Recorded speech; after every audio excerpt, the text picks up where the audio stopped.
ഇന്നത്തെ ക്ലാസ്സിൽ കേരള നവോത്ഥാനം എന്ന് പറഞ്ഞ അടുത്ത ഒരു ടോപ്പിക്കാണ് എടുക്കാൻ പോകുന്നത്. ഇതിൽ കുറച്ച് നായകന്മാരെ പറ്റിയിട്ടാണ് ഇന്ന് നമ്മൾ ക്ലാസ് എടുക്കാൻ പോകുന്നത്. അപ്പോൾ ആദ്യം തന്നെ വൈകുണ്ഠസ്വാമികളെ പറ്റിയിട്ടാണ് പറയുന്നത്. മിശ്രഭോജനം, സഹോദരൻ അയ്യപ്പൻ, പന്തി ഭോജനം, തൈക്കാട് അയ്യ, സമ്പന്തി ഭോജനം, വൈകുണ്ഠസ്വാമി, പ്രീതി ഭോജനം, വാഗ്ഭടാനന്ദൻ തുടങ്ങിയവരാണ്. അത് കുറച്ച് ഫാക്ട്സ് പറഞ്ഞതാണ്. അടുത്ത വൈകുണ്ഠസ്വാമികളെ പറ്റിയിട്ട് പറയാം. കേരളത്തിലെ സാമൂഹ്യ പരിഷ്കർത്താക്കളുടെ ആദ്യത്തെ ആൾ എന്നറിയപ്പെടുന്നത് വൈകുണ്ഠസ്വാമികളാണ്. ദക്ഷിണ കേരളത്തിലെ നാടാർ സമൂഹങ്ങളിൽ നവോത്ഥാന സന്ദേശം എത്തിച്ച നവോത്ഥാന നായകനാണ് വൈകുണ്ഠസ്വാമികൾ. തൂവയിൽ പന്തി കൂട്ടായ്മ സ്ഥാപിച്ചത് ഇദ്ദേഹമാണ്. സമ്പന്തി ഭോജനം നടത്തിയ ഇത് വ്യവസ്ഥയെ വെല്ലുവിളിച്ച നവോത്ഥാന നായകനാണ് വൈകുണ്ഠസ്വാമികൾ. പിന്നെ ഊഴിയവേല എന്ന അടിമപ്പണി നിർത്തലാക്കാൻ പ്രയത്നിച്ച നവോത്ഥാന നായകനാണ് ഇദ്ദേഹം. വിഷ്ണുവിൻ്റെ അവതാരമാണ് താനെന്ന് സ്വയം പ്രഖ്യാപിച്ച നവോത്ഥാന നായകനാണ് വൈകുണ്ഠസ്വാമികൾ. നിശാ പാഠശാലകൾ സ്ഥാപിച്ച് വയോജന വിദ്യാഭ്യാസം എന്ന ആശയം ആദ്യം നടപ്പിലാക്കിയത് വൈകുണ്ഠസ്വാമികളാണ്.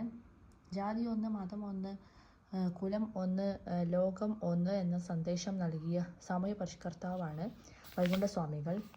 ഇനി ഒരു ബോക്സിലാക്കിയിട്ട് അടുത്ത് കൊടുത്തിട്ടുണ്ട്.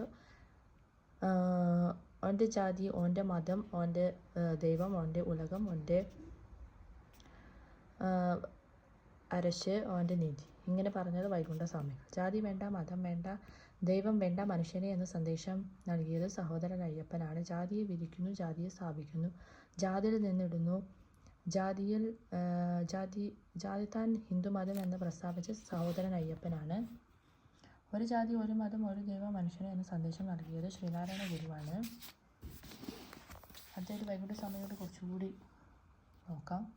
തിരുവിതാംകൂർ രാജാവിനെ അനന്തപുരിയിലെ നീചൻ എന്ന് വിശേഷിപ്പിച്ചത് വൈകുണ്ഠസ്വാമികളാണ്. തിരുവിതാംകൂറിലെ ഭരണത്തെ കരിനീച്ച ഭരണം എന്ന് വിശേഷിപ്പിച്ചതും ഇദ്ദേഹമാണ്. ബ്രിട്ടീഷ് ഭരണത്തെ ബന്നീച്ച ഭരണം എന്ന് വിശേഷിപ്പിച്ചത് വൈകുണ്ഠസ്വാമികളാണ്. വേല ചെയ്താൽ കൂലി കിട്ടണം എന്ന മുദ്രാവാക്യം മുഴക്കിയത് വൈകുണ്ഠസ്വാമികളാണ്. സമത്വ സമാജ സ്ഥാപകൻ എന്നറിയപ്പെടുന്ന വൈകുണ്ഠസ്വാമികളാണ്. സമത്വ സമാജം സ്ഥാപിതമായ വർഷം 1736 ജാതി ചിന്ത നിലനിന്നിരുന്ന കാലത്ത് മനുഷ്യരെല്ലാം സമന്മാരാണെന്ന ബോധം സൃഷ്ടിക്കുന്നതിനായി രൂപീകരിച്ച ഒരു പ്രസ്ഥാനമാണ് ഈ സമത്വ സമാജം എന്ന് പറയുന്നത്.